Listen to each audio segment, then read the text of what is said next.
नमस्कार, स्वागत है आपका। मैं हूं आपके साथ सुमित गुप्ता। आप देख रहे हैं 20 मिनट में 20 खबर। अगले 20 मिनट में हम आपको 20 अहम खबरों से रूबरू करवाने वाले हैं। तो चलिए शुरू करते हैं 20 मिनट में 20 खबरों का सिलसिला। तेज स्पीड से आती कार ने साइकिल पर जा रहे दो सगे भाइयों को उड़ा दिया। इस भयानक टक्कर से दोनों बच्चे 20 फीट तक दूर झाड़ियों में जा गिरे। रुख कपा देने वाले इस हादसे का वीडियो भी सामने आया है।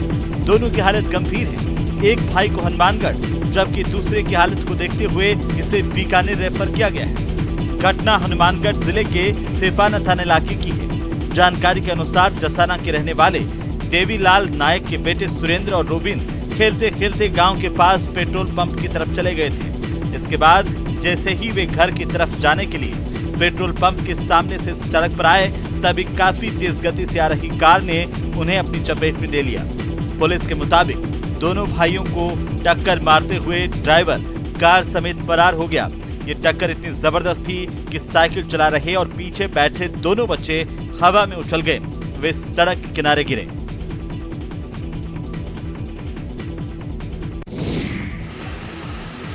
स्कूल जाने के लिए मौत से दो हाथ करते बच्चे। उत्तराखंड के उत्तरकाशी जिले से हैरान करने वाला वीडियो सामने आया है।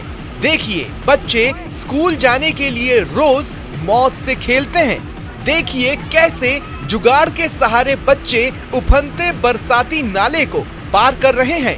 तस्वीरें जिले के मोरी विकास खंड की है, जहां 22 गांवों को जोड़ने वाला मोरी सांकरी रोड बंद पड़ा है, जिससे सैलानियों के साथ साथ स्थानीय लोगों की भी आवाजाही बंद हो गई है। लेकिन रोजमर्रा की जरूरतों को पूरा करने के लिए लोगों ने वैकल्पिक रास्ता तैयार किया है, लेकिन ये वैकल्पिक रास्ता बेहद ही खतरनाक है। सबसे खतरनाक तो ये है कि स्कूली बच्चे भी इसी रास्ते से उफनता बरसाती नाला पार कर रहे हैं। बरसाती नाले को पार करने के लिए स्कूली बच्चों के पास सिर्फ बल्ली का सहारा है। एक सिंगल बल्ली की जुगाड़बाजी से ग्रामीण और स्कूल जाने वाले बच्चे उफनते नाले को पार कर रहे हैं। ऐसे में जरा सी चूक इन्हें मौत के मुंह में पहुंचा सकती है।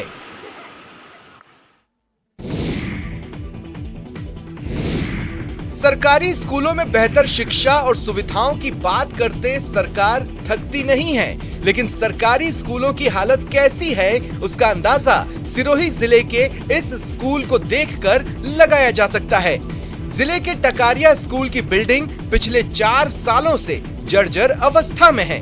कई बार स्कूल का छज्जा गिर चुका है, लेकिन जिम्मेदारों को कोई परवाह नहीं है। इस स्कूल में 500 से ज्यादा छात्र फिलहाल पढ़ रहे हैं, लेकिन हालत ऐसी हो रही है कि कब ये बिल्डिंग धराशाही हो जाए कहा नहीं जा सकता। स्कूल की बिल्डिंग की मरम्मत के लिए शिक्षक कई बार विभागीय अधिकारियों को लिखित सूचना भेज चुके हैं, लेकिन कोई सुनवाई नहीं हो रही।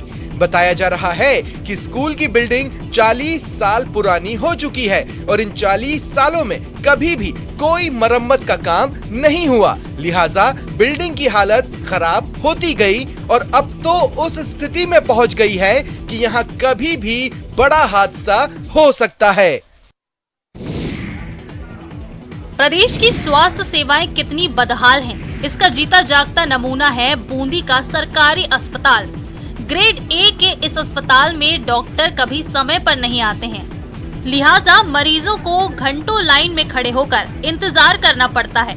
अगर मुश्किल से डॉक्टर साहब आ गए और अस्पताल में भर्ती करा दिया तो मुश्किलें दुगनी हो जाती हैं, क्योंकि मौसमी बीमारियों के कारण मरीजों की संख्या इतनी बढ़ गई है कि अस्पताल में बेड कम पड़ रहे हैं। ऐसे में बेड नहीं मिलता है, जिसके बाद गैलरियों में ही टेबल पर लेटकर मच्छरों के बीच इलाज करवाना पड़ता है। इनमें लग रहा है डॉक्टर ही नहीं कमरों में, और अब आए हैं तो अब देखेंगे बहुत भीड़ हो रही है। यहाँ पलंग नहीं मिला है, इसकी बहुत ज्यादा तकलीफ खराब है। तो कहाँ लेटा रखा है? ये इसी टेबल पे लेटा रखे हैं। तो यार दिक्कत आ रही है? हाँ, दिक्कत तो यही है, मच्छर खा रहे हैं और जीव घबरा रहा है, इनको कहाँ सांस है।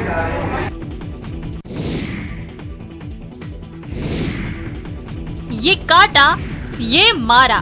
श्री कृष्ण जन्माष्टमी के मौके पर करौली में पतंगबाजी की धूम रही। युवा बच्चे छतों पर चढ़कर पतंग उड़ाते हुए नजर आए।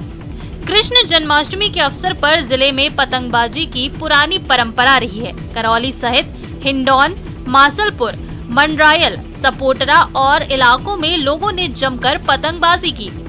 बड़ों के साथ बच्चों में भी पतंग उड़ाने का खासा जुनून दिखा। बच्चे तड़के सवेरे ही छतों पर चढ़ गए और पतंग उड़ाने लगे। अधिकांश घरों की छतों पर पतंगबाजों ने अपनी अपनी छतों पर बारिश और धूप से बचने के लिए त्रिपाल, चद्दर, छतरी लगा रखे थे। साथ ही मनोरंजन के लिए लाउडस्पीकर और म्यूजिक सिस्टम लगाया हुआ था। संगीत की धुन पर पतंगबाजी का आनंद उठाते और नाचते नजर आए। पतंगबाजों के साथ साथ उनके परिवार की महिलाओं ने भी पतंगबाजी का भरपूर आनंद लिया।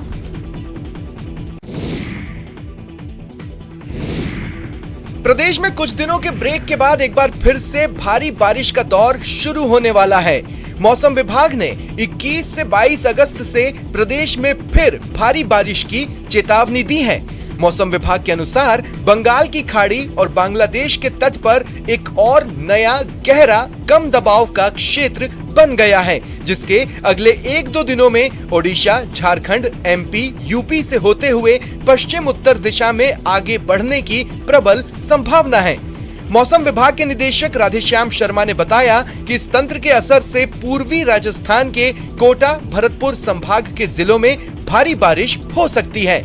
उन्होंने बताया कि 21 और 22 अगस्त को कोटा, उदयपुर, जयपुर, भरतपुर और अजमेर संभाग के अधिकतर भागों में मध्यम बारिश और कहीं-कहीं भारी से लेकर अति भारी बारिश होने की संभावना है। उन्होंने बताया कि पश्चिमी राजस्थान में अगले 2 दिन छिटपुट स्थानों पर हल्की बारिश होने और अधिकतर भागों में मौसम शुष्क रहने की संभावना है।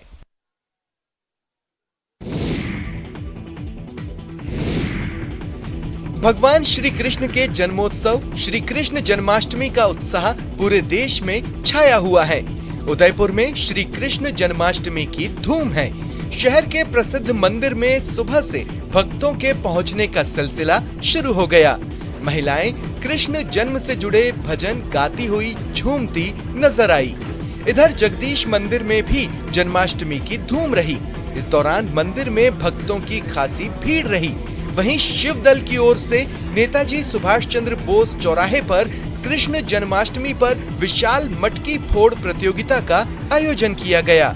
इसके साथ ही देशभक्तों को समर्पित एक शाम देश के प्रहरियों के नाम सांस्कृतिक संध्या का भी आयोजन हुआ, जिसमें कई कलाकारों ने मनमोहक प्रस्तुतियां दी। इसके अलावा चौराहे पर लड्डू गोपाल की विशाल झांकी सजाई गई। इसके बाद कोरोना योद्धाओं को नमन किया गया। कार्यक्रम समाप्ति के बाद महाप्रसादी का आयोजन हुआ और आतिशबाजी हुई।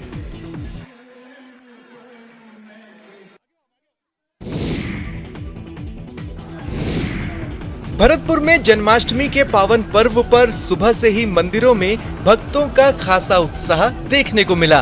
परिवार के साथ लोग बांके बिहारी मंदिर में दर्शन करने के लिए पहुंचे। श्रृंगार आरती के बाद भक्तों ने भगवान बांके बिहारी के दर्शन किए। इस दौरान कैबिनेट मंत्री विश्वेंद्र सिंह और राज्य मंत्री डॉक्टर सुभाष गर्ग भी बांके बिहारी मंदिर पहुंचे। दोनों ने बांके बिहारी जी की पूजा अर्चना की और उसके बाद सभी प्रदेशवासियों को कृष्ण जन्माष्टमी के पावन पर्व की शुभकामनाएं दी। मंत्री विश्वेंद्र सिंह और मंत्री डॉक्टर सुभाष गर्ग ने कहा कि वैसे तो पूरे देश में जन्माष्टमी की धूम है, लेकिन भरतपुर में इसका एक विशेष महत्व है, क्योंकि ब्रज क्षेत्र होने के कारण यहाँ कृष्ण जन्माष्टमी का खासा उत्साह रहता है। भरतपुर जिले के कई स्थल भगवान श्री कृष्ण की क्रीड़ा स्थली रहे हैं और उसी के कारण ब्रज क्षेत्र में भगवान श्री कृष्ण के जन्मोत्सव को बड़ी धूमधाम से मनाया जाता है। मंदिर के महंत ने दोनों ही मंत्रियों का माला और दुपट्टा पहनाकर स्वागत किया।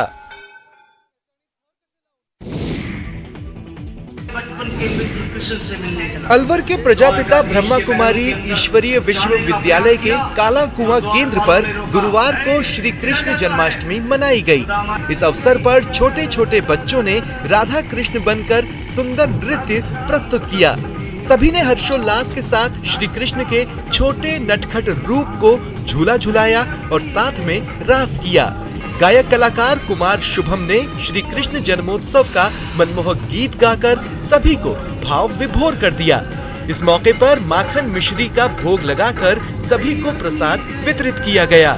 श्री कृष्ण जन्माष्टमी की बधाई देते हुए ब्रह्म कुमारी अनुभा बहन ने कहा कि श्री कृष्ण जन्म से ही सर्वगुण संपन्न 16 कलाधारी थे।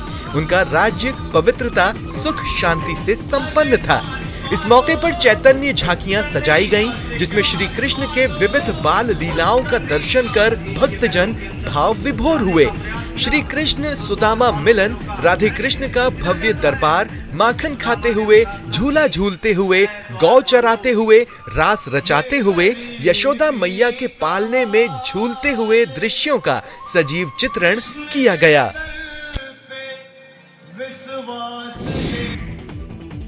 वैसे तो भगवान श्री कृष्ण की लीलाओं का केंद्र रहे गोकुल और वृंदावन धाम की अपनी महिमा है, लेकिन झुंझुनू में भी वैसा ही एक वृंदावन धाम है। उसकी भी मान्यता वृंदावन धाम जैसी ही है। यहाँ भी श्रद्धालुओं की भीड़ लगी रहती है। जिले के इस्लामपुर कस्बे के नजदीक वृंदावन धाम में जन्माष्टमी पर हर साल मेला भरता है। इस दौरान 3 दिन तक विशेष धार्मिक कार्यक्रमों की धूम रहती है, जिसमें लाखों श्रद्धालु शामिल होते हैं। देश के कोने कोने से भक्त यहाँ आते हैं।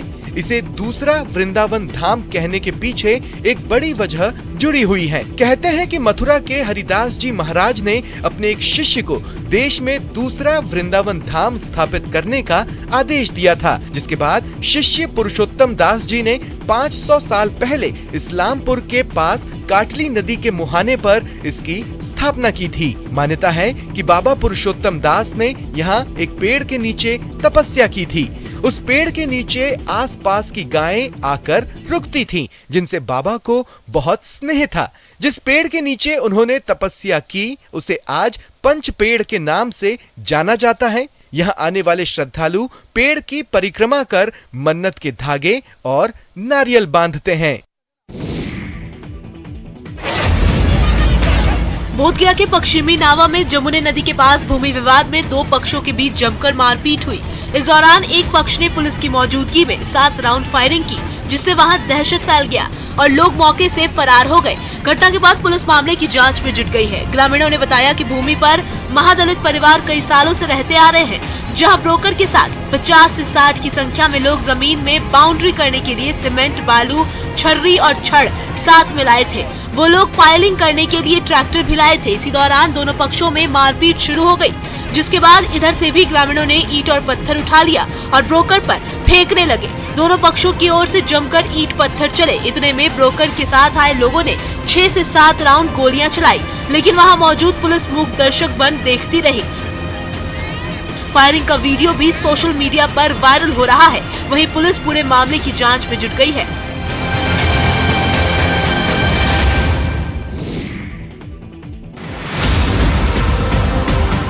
वैशाली से एक शिक्षक की पिटाई का वीडियो सामने आया है। छात्र और परिजन शिक्षक को पीटते हुए ले जा रहे हैं। इसी बीच उसे लात घूंसे भी बरसा रहे हैं। वहीं बताया जा रहा है कि कोचिंग चलाने वाले टीचर ने एक लड़की के साथ छेड़खानी की थी, जिसके बाद छात्र छात्राओं ने मिलकर शिक्षक की जमकर धुनाई कर दी। मामला महुआ के पुराने बाजार का है, जहां इंग्लिश की कोचिंग चला रहे रणविजय कुमार नामक शिक्षक ने एक लड़की से छेड़खानी की, जिसके बाद छात्र छात्राओं ने मिलकर उसकी जमकर पिटाई कर दी और पैदल ही थाना तक ले गए और पुलिस के हवाले कर दिया। इस दौरान शिक्षक को लोगों से मार भी खानी पड़ी। छेड़खानी को लेकर स्थानीय लोगों और कोचिंग के छात्रों में काफी रोष का माहौल है। लोगों का कहना है कि ये व्यक्ति शिक्षक के नाम पर धब्बा है। वहीं पुलिस मामले की छानबीन में जुट गई है। शिक्षक की पिटाई का यह वीडियो सोशल मीडिया पर काफी वायरल हो गया है।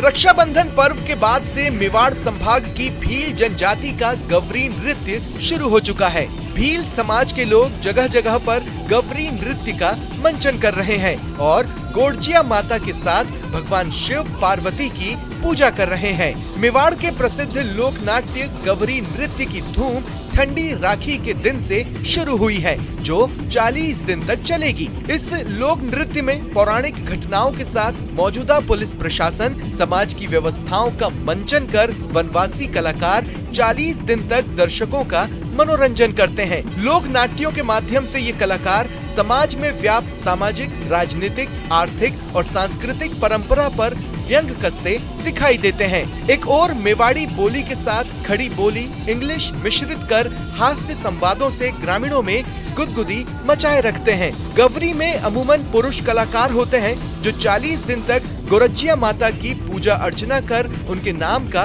व्रत करते हैं। इस अवधि में कई मर्यादाएं रखी जाती हैं। सबसे बड़ा व्रत होता है घर से बाहर रहने का।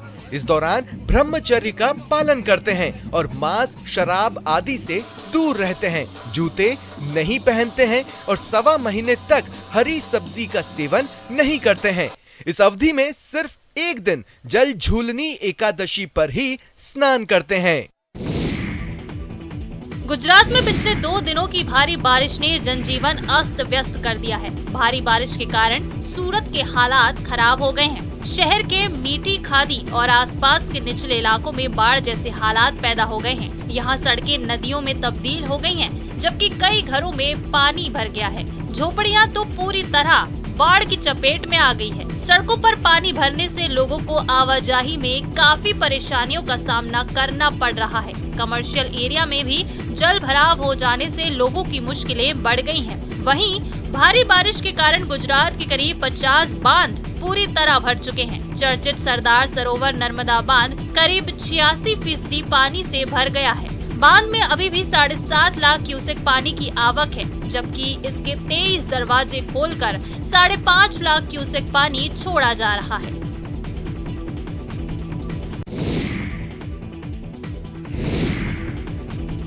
देश के कई हिस्सों में भारी बारिश का असर अब वाराणसी में भी दिखने लगा है। धर्म नगरी वाराणसी में गंगा अब रौद्र रूप धारण कर चुकी है। आलम यह है कि पूरे 84 घाट लगभग जल में समाहित हो चुके हैं, जिसके कारण सबसे बड़ी परेशानी शवदाह में हो रही है। तस्वीरें हरीशचंद्र घाट की हैं, जो पूरी तरह से जलमग्न हो गया है। पूरा शमशान घाट गंगा के पानी की आगोश में जा चुका है। सारे प्लेटफॉर्म डूब चुके हैं। ऐसे में शवों का अंतिम संस्कार गलियों में करना पड़ रहा है। यह अंतिम संस्कार डोम परिवार के घरों के सामने हो रहा है। कोई विकल्प न होने के कारण डोम परिवार अपने घरों के सामने गलियों में अंतिम संस्कार करवाने के लिए मजबूर है, क्योंकि घाट पर कोई स्थान नहीं बचा हुआ है।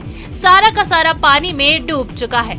वाराणसी में गंगा 8 सेंटीमीटर प्रति घंटा की रफ्तार से बढ़ रही है, जिसके कारण गंगा का जलस्तर खतरे के निशान के करीब पहुंच चुका है।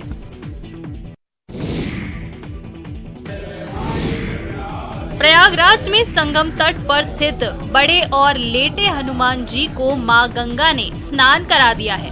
गंगा का पानी गुरुवार की रात 11:15 बजे मंदिर के गर्भगृह में प्रवेश कर गया।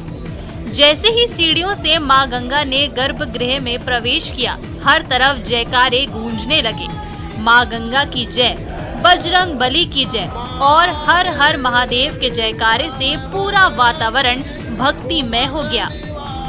मंदिर के महंत बलबीर गिरी जी महाराज ने मंत्रोच्चार के साथ हल्दी, दूध, मधु, घी आदि सामग्री से पूजन कर मां गंगा का स्वागत किया।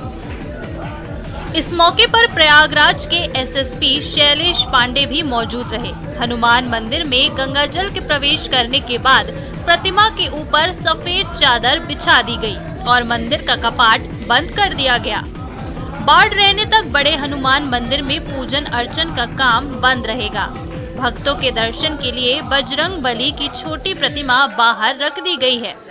जैसे जैसे मां गंगा का जलस्तर बढ़ेगा, वैसे वैसे प्रतिमा आगे की ओर बढ़ती चली जाएगी। यहीं से भक्त दर्शन कर फ्री प्रसाद ग्रहण कर सकते हैं।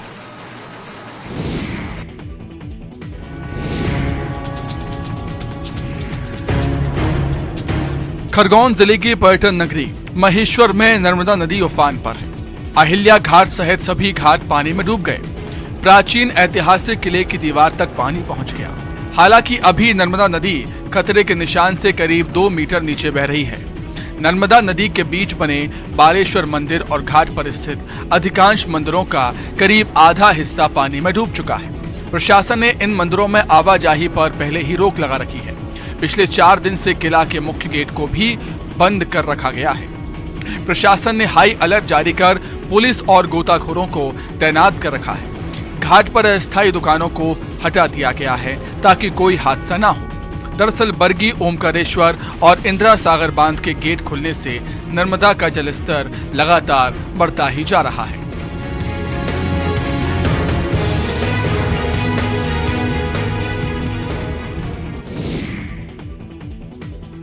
यूं तो समय के साथ समाज ने भी काफी विकास किया है, लेकिन आज भी बहुत सारे लोग महिलाओं को सिर्फ घरेलू कार्य करने के काबिल समझते हैं।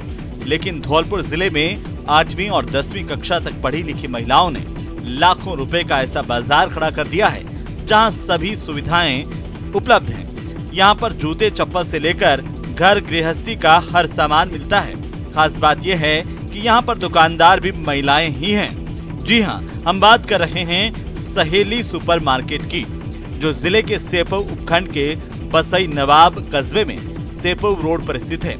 इस बाजार में कुल 12 दुकानें हैं, जिनमें जूता चप्पल, रेडीमेड कपड़े, साड़ी, चूड़ी कंगन, कॉस्मेटिक, सिलाई, किराना, फल सब्जी, स्टेशनरी, डेली नीड्स की सभी दुकानें शामिल हैं। इन सभी 12 दुकानों पर महिलाएं ही दुकानदार हैं। पहले इनकी आर्थिक स्थिति अच्छी नहीं थी, लेकिन अब ये दुकानों से अच्छा कमा रही हैं और परिवारों का भी संचालन कर रही हैं, जिससे इनके परिजन भी काफी खुश हैं। पहाड़ की परंपरागत जीवन शैली की पहचान एक आत्मनिर्भर जीवन शैली के रूप में होती है, लेकिन समय के साथ बदलती जीवन शैली के कारण पहाड़ की संस्कृति की पहचान रहे कई संसाधन भी विलुप्ति की कगार पर हैं। ऐसे ही संसाधनों में शामिल घराट भी है, जो अब गायब होते जा रही हैं। कभी ये घराट उत्तराखंड के पहाड़ों पर रहने वाले लोगों की जीवन शैली के मजबूत आधार हुआ करते थे। बिना बाहरी ऊर्जा के गाढ़ गदेरों की पानी से चलने वाले ये घराट पहले लोगों के जीवन का महत्वपूर्ण हिस्सा हुआ करते थे। घराटों में पिसा आटा पौष्टिकता से भरपूर और स्वादिष्ट होता है। घराट की तरह ही घर में ही आटा पीसने के लिए उपयोग होने वाला जांदरू तो अब करीब करीब विलुप्त ही हो चुका है और अब इनके स्थान पर मील, चक्की, मिक्सी ने ले ली है। लेकिन आज भी इन मशीनों और घराट के आटे के स्वाद और पौष्टिकता में जमीन आसमान का अंतर है। ऐसा नहीं है घराट आज के समय में बेकार हो गए हैं, बल्कि घराटों को नई तकनीक से नहीं जोड़ा गया है। मुंबई में कृष्ण जन्माष्टमी के मौके पर दही हांडी की धूम है। शहर के कई इलाकों में लोगों ने दही हांडी प्रतियोगिताओं का आयोजन किया है, जिसमें गोविंदाओं ने पूरे उत्साह के साथ हिस्सा लिया। वैसे ज्यादातर दही हांडी प्रतियोगिताओं में लड़कों को ही देखा जाता है, लेकिन इस बार एक अलग तस्वीर सामने आई मुंबई के दादर के नक्षत्र लेन से, जहां पर दही हांडी प्रतियोगिता में लड़कियों ने भी हिस्सा लिया। लड़कियों ने एक दूसरे के ऊपर चढ़कर पिरामिड बनाया और दही से भरे मटके को फोड़ा है। जन्माष्टमी के मौके पर मुंबई में दही हांडी प्रतियोगिताएं मशहूर हैं। इस प्रतियोगिता में प्रतिभागी रंगीन पोशाक पहने हुए हवा में लटके मिट्टी के बर्तन तक पहुंचने के लिए मानव पिरामिड बनाते हैं और इसे तोड़ते हैं।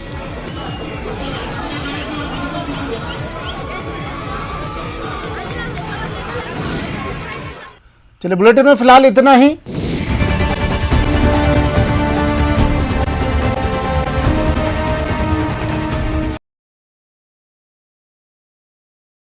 रही है।